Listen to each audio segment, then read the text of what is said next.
तू मुझे वृद्धाश्रम में रखने का सोच रहा है, इसकी सजा तुमको भगवान देंगे। जी हाँ भक्तों, आपने सही सुना। अपने माता पिता के बारे में ऐसा सोचना ही बहुत बड़े पाप का भागी बना देता है। तो चलिए भक्तों, इस संदर्भ में एक कथा सुनाता हूं। शाम का समय था। घर के आंगन में पीली रोशनी फैल रही थी। रमेश कुर्सी पर बैठा मोबाइल देख रहा था।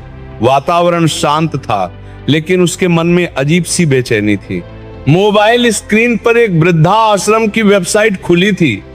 सुरक्षित और सम्मानजनक जीवन के वादे लिखे थे। उसकी उंगलियां स्क्रीन पर रुक रुक कर चल रही थी, जैसे मन फैसला करने से डर रहा हो। तभी घर के अंदर से खांसने की आवाज आई। रमेश, जरा पानी देना बेटा। रमेश उठकर अंदर गया। शिवनाथ जी बिस्तर पर बैठे थे, झुकी कमर, कांपते हाथ, लेकिन आंखों में अब भी शक्ति और आत्मसम्मान था। रमेश ने उन्हें पानी दिया। दोनों की नजरें कुछ पल के लिए टकराईं। रात को रमेश फिर बाहर आकर बैठ गया। उसके दिमाग में कई बातें एक साथ घूम रही थीं। ऑफिस का दबाव, पत्नी की शिकायतें, बच्चों की पढ़ाई और भविष्य की जिम्मेदारियां। डॉक्टर के शब्द उसके कानों में गूंज रहे थे। इनका ध्यान 24 घंटे रखना पड़ेगा। रात और गहरी हो गई। रमेश लैपटॉप पर वृद्धाश्रम की साफ सुथरी तस्वीरें देख रहा था। अच्छे कमरे, मुस्कुराते बुजुर्ग, सब कुछ परफेक्ट लग रहा था, लेकिन उसका मन भारी हो रहा था। अचानक पीछे से आवाज आई, बहुत अच्छे लग रहे हैं ये कमरे। रमेश चौंक गया। पीछे मुड़कर देखा तो शिवनाथ जी खड़े थे।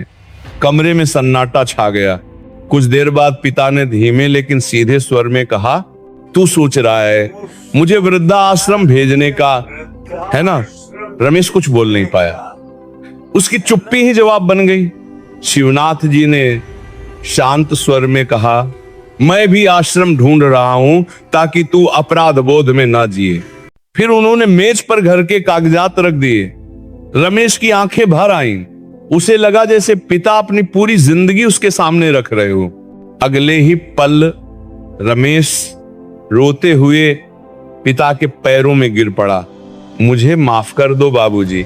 शिवनाथ जी ने उसके सिर पर हाथ रखा और हल्की मुस्कान के साथ कहा, मैं कहीं नहीं जा रहा, बस देखना चाहता था तू क्या सोच रहा है। अगली सुबह रमेश ने मोबाइल में होम केयर सर्विस का नंबर सेव किया। उसके चेहरे पर हल्कापन था, जैसे कोई बड़ा बोझ उतर गया हो। आंगन में धूप फैल रही थी। शिवनाथ जी कुर्सी पर बैठे थे। रमेश ने उन्हें चाय थमाई। दोनों के चेहरे पर सुकून था। कुछ फैसले सिर्फ जिंदगी बदलने के लिए नहीं आते, बल्कि इंसान को इंसान बनाने के लिए आते हैं।